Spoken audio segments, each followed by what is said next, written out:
Hi viewers, welcome to my channel. ఈరోజు మనం విద్యా వ్యవస్థ గురించి కొంచెం డీటెయిల్గా డిస్కస్ చేద్దాం.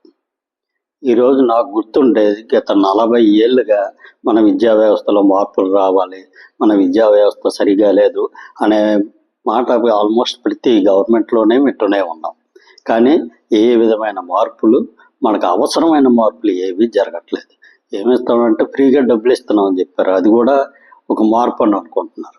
కాకపోతే అన్నిటికీ మించి గత ప్రభుత్వం వాళ్ళు ఒక విప్లవాత్మకమైన మార్పులు తీసుకొచ్చాము. భారతదేశంలో ఎక్కడా కూడా ఇంత గొప్పగా విద్యా వ్యవస్థను బాగు చేసిన వాళ్ళు లేరు అని చెప్పారు. ఏం చేశారంటే ఆయన ఎల్కేజీ నుంచి జిఆర్ఈ, జీమ్యాట్, తోఫెల్ ఇలాంటి వాటికి శిక్షణ మొదలు పెడతామని చెప్పారు. అసలు ఇవన్నీ అవసరమా? ఎల్కేజీ, యూకేజీ పిల్లలకి 1వ తరగతి నుంచి చదువుకునే వాడికి ఇంగ్లీష్ మీడియం అవసరం? అసలు ఇంగ్లీష్ మీడియం ఎంతవరకు మనకు అవసరం ఉంది అంటే వాళ్ళకి ముందుగా డిసైడ్ అయిపోయారు, మన రాష్ట్రంలో ఉద్యోగం చేసుకోవడానికి వీళ్ళు ఎవరో పనికిరారు, వీళ్ళందరూ అమెరికా వెళ్ళిపోవాలి, అలా అక్కడికి వెళ్ళి వాళ్ళు ఇంగ్లీష్ నేర్చుకుంటేనే అక్కడికి వెళ్ళగలరు, కాబట్టి ఎల్కేజీ నుంచే ఇంగ్లీష్ చెప్దామని చెప్పి డిసైడ్ అయిపోయి గవర్నమెంట్ మొదటి నుంచి ఇంగ్లీష్ మీడియం వల్ల వచ్చే లాభం ఏంటి? ఈరోజు మనం చూస్తున్నాం. ఈరోజు మన ఆంధ్రప్రదేశ్లో కానీ తమిళనాడు, సౌత్ ఇండియాలో చాలా వరకు ఈ కన్స్ట్రక్షన్ వర్కర్స్ని మనం ఉత్తరప్రదేశ్ నుంచో, ఒరిస్సా నుంచో, బీహార్ నుంచో చాలామంది ఉత్తరప్రదేశ్కి ఇక్కడికి వచ్చి పని చేసుకుంటుంటారు కూలీలు. అంటే అదేవిధంగా మనం ఇక్కడి నుంచి కంప్యూటర్ కూలీల్ని మనం అమెరికా పంపించి వాళ్ళు అక్కడ పని చేసి ఇక్కడికి డబ్బులు పంపించడానికి వాళ్ళని అక్కడికి పంపిస్తున్నాము. అంటే ఒక విధంగా డిజిటల్ కూలీని తయారు చేస్తున్నాం, అంతే తప్ప వాళ్ళకి ఎడ్యుకేషన్ వస్తుంది, ఓ క్రియేటివిటీ నేర్పిద్దాం. క్రియేటివిటీ అనేది ఎప్పుడు వస్తుంది? మన మాతృభాషలో మనం నేర్చుకున్నప్పుడే వస్తుంది. ఏమైనా మనం ఒక ఆలోచన చేయాలంటే మన తెలుగులో ఆలోచిస్తాం తప్ప ఇంగ్లీష్లో ఆలోచించాం కదా. ఏ దేశమైనా సరే, ఆల్మోస్ట్ ఒక జర్మనీ కానీ, ఒక జపాన్ కానీ, ఇలాంటి బాగా డెవలప్ అయినది ఏ దేశాలైనా చూసుకోండి, వాళ్ళ మాతృభాషలోనే వాళ్ళ బోధన జరుగుతుంది. ఇంతవరకు ఎందుకు పక్కన ఉన్న మన తమిళనాడులో ఉంది, వాళ్ళ మాతృభాషలోనే జరుగుతుంది వాళ్ళకి బోధన. ఏం వాళ్ళ తమిళనాడు డెవలప్ అవ్వట్లేదా? ఎందుకని ఊరిక ప్రజల మీద ఇంగ్లీష్ మీడియం అని ఎందుకు రుద్దుతారు? మనకి ఈరోజు అవసరం ఏంటి? మన విద్యా వ్యవస్థలో మనకి ఏంటి కావాలి? వాటి గురించి ఆలోచించడం మానేసి ఇంగ్లీష్ మీద దృష్టి పెట్టి ఎల్కేజీ నుంచి యూకేజీ నుంచి మనం ఎక్కడికి వెళ్ళినా ఆడ ఐఐఎం కోచింగ్లు అంటారు, ఐఐటీలు కోచింగ్లు అంటారు, తోఫెల్ కోచింగ్లు అంటారు. అవసరమా ఇవన్నీ? అవి ఏ స్టేజ్లో నేర్పాలో ఆ స్టేజ్లో నేర్పాలి, అంతేగాని బలవంతాన వాళ్ళ మైండ్లోకి ఒక విధమైన భాషని, ఇంగ్లీష్ భాషని చొప్పించడానికి ప్రయత్నించడం అనేది చాలా తప్పు. యాక్చువల్గా మనం చిన్నప్పుడు ఆల్మోస్ట్ మేము చదువుకునే రోజుల్లో ప్రతి కాలేజ్, ప్రతి స్కూల్లో కూడా స్పెషల్ పీరియడ్స్ ఉండేది. క్రాఫ్ట్స్ అని కానీ, డ్రాయింగ్ అని కానీ, డ్రిల్ అని కానీ, మోరల్ సైన్స్ అని కానీ, ఇలాంటివన్నీ మానసిక వికాసానికి ఎంతో ఉపయోగపడతాయి. అలాంటి వికాసం ఉండాలి తప్ప ఓన్లీ 24 గంటలు మార్కులు, చదువు, ర్యాంకులు ఇవి తప్ప మరి ఏవి అవసరం లేనట్టు ఈరోజు పిల్లల్ని తయారు చేస్తున్నాం మనం. మీకు ఇంకొక విషయం చెప్పదలుచుకున్నాం. ఈరోజు మనం కొంతమందిని చూస్తుంటాం, 5-6 ఏళ్ళ వయసులోనే మొత్తం భగవద్గీత అంతా అప్పచెప్పేశారని. ఇలాంటి ఎక్స్ట్రాడినరీ తెలివితేటలు ఉండే వ్యక్తులను మనం చాలామందిని చూస్తుంటాం.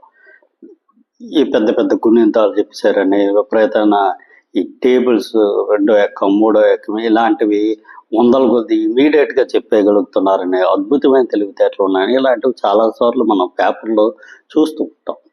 యాక్చువల్గా అలాంటి వాళ్ళని మనం అప్రిషియేట్ చేయొచ్చు, చాలా హార్డ్ వర్క్ చేస్తే తప్ప అవన్నీ చేయలేరు.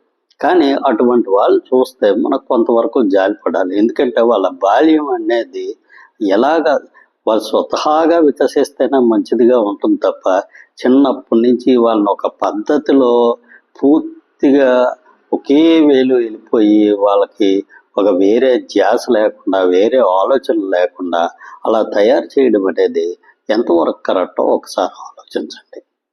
ఈరోజు మన విద్యా వ్యవస్థలోనే మార్పులు చేయాలంటే చేయలేరా? గవర్నమెంట్ ఖచ్చితంగా చేయగలదు. ఎందుకంటే ఈరోజు గవర్నమెంట్ దగ్గర కొన్ని లక్షల మంది టీచర్స్ ఉన్నారు. ఈరోజు కొన్ని వేల కోట్ల రూపాయల జీతాల రూపంలోని, ఇన్ఫ్రాస్ట్రక్చర్ రూపంలోని ఎంతో ఖర్చు పెడుతున్నారు. మనం ఈరోజు ఉద్యోగాలకు వెళ్తే ఈ మధ్య చూస్తున్నాం, స్కిల్ డెవలప్మెంట్ ప్రోగ్రాంలో పెడుతుంది గవర్నమెంట్, వచ్చి జాయిన్ అవ్వండి. ఎందుకు? మనకు అవసరం ఏంటి? ఈరోజు 10th క్లాస్ అవగానే వాడు ఎంతో కొంత ఆడు బతికేటట్టు వాడు సంపాదించుకునేటప్పుడు మన విద్యా వ్యవస్థను తయారు చేయలేమా? ఎప్పుడో 40-50 ఏళ్ల క్రితం తయారు చేసిన సిలబస్లతోనే ఈ రోజుకి అదే టైప్ ఆఫ్ బోధించడాలు జరిగితే ఎక్కడి నుంచి వస్తాయి?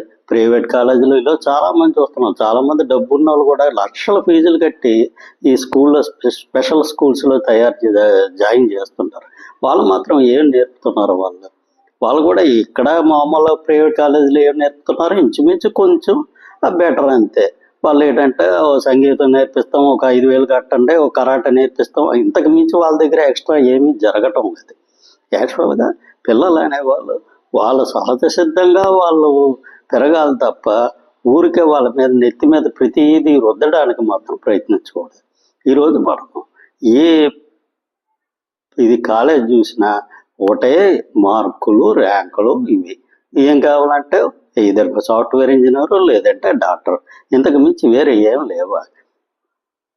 ఈరోజు మన వ్యవస్థలో ఎన్నో కొత్త రకం జాబ్స్ ఉన్నాయి. ఈరోజు మనం చూస్తున్నాం, ఎంటర్టైన్మెంట్ అనేది చాలా బిగ్గెస్ట్ జాబ్ క్రియేటర్. ఈరోజు ఇంతకుముందు సినిమాలు అనేవి చాలామంది సినిమాలు చూస్తుంటే తిట్టేవారు. ఈరోజు టెలివిజన్ అని, యూట్యూబర్స్ అని రకరకాలుగా ఎంటర్టైన్మెంట్ ఎన్నో విధాలుగా డెవలప్ అవుతుంది. అదేవిధంగా ఇంటీరియర్ డెకరేషన్, ఈవెంట్ మేనేజ్మెంట్, ఇలాంటివి ఎన్నో కొత్త రకాల ఫీల్డ్స్ మనకు కళ్ళ ముందు కనబడుతున్నాయి. ఏ కాలేజీలోనే, ఏ స్కూల్లో అయినా సరే చెప్తున్నారా గవర్నమెంట్ స్కూల్లో? ఇవి కావాలనుకుంటే ఇది స్పెషల్గా స్పెషల్ స్కూల్స్ ఎక్కడో ఉంటాయి, అక్కడికి వెళ్ళి జాయిన్ అవ్వాల్సిందే తప్ప ఎందుకు మనం స్టార్టింగ్ నుంచి ఇలాంటి వాటి మీద దృష్టి పెట్టాం?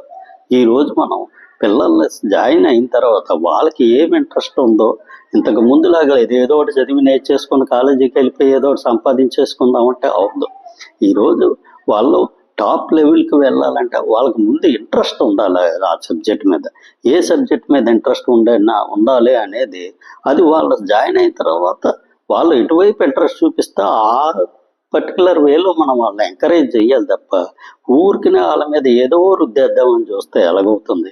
ఈరోజు గవర్నమెంట్ ఈ విషయంలో ఆలోచించి, ఈరోజు చూస్తున్నాం మనం ఎక్కడికి వెళ్ళినా 60,000 కోట్లు పెట్టి ఈ ప్రాజెక్ట్ పెడుతున్నారు, 70,000 కోట్లు పెట్టి ఈ ప్రాజెక్ట్ పెడుతున్నారు అని చెప్పి మనం వింటూ ఉంటాం. దానివల్ల ప్రయోజనం ఏముంది?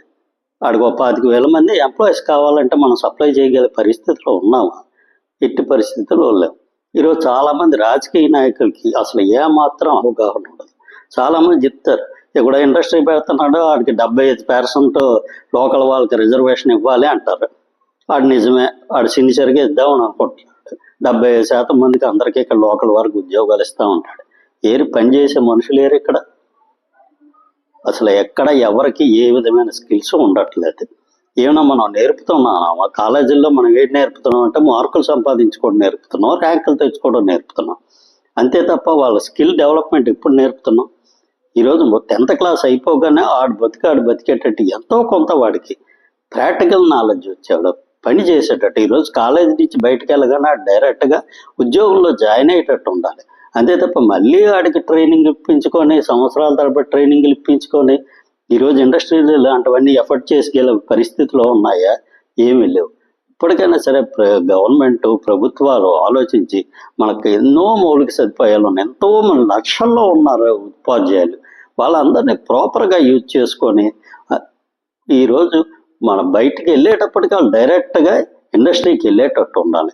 ఇండస్ట్రీతో ట్రైఅప్ పెట్టుకోవాలి. వాళ్ళకి ఏటి కావాలో అవి మనం చదువు చెప్పాలి తప్ప మన ఇష్టం వచ్చినవి ఏవో చదివేసి ఉద్యోగాలకు వెళ్ళిపోండి అంటే ఎలాగవుతుంది?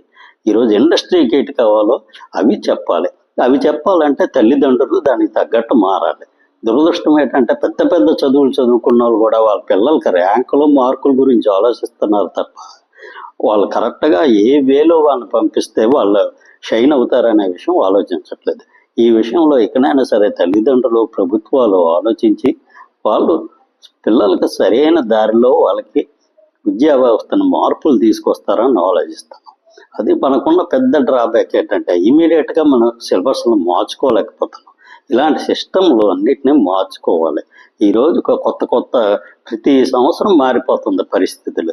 ఆ పరిస్థితులు తగ్గట్టు మన సిలబస్ను మార్చుకొని దానికి తగ్గట్టు మన విద్యార్థులను తయారు చేయాలి తప్ప వాళ్ళ మీద బలవంతాన ఏది రుద్దకూడదు అనేది నా అభిప్రాయం. Thank you.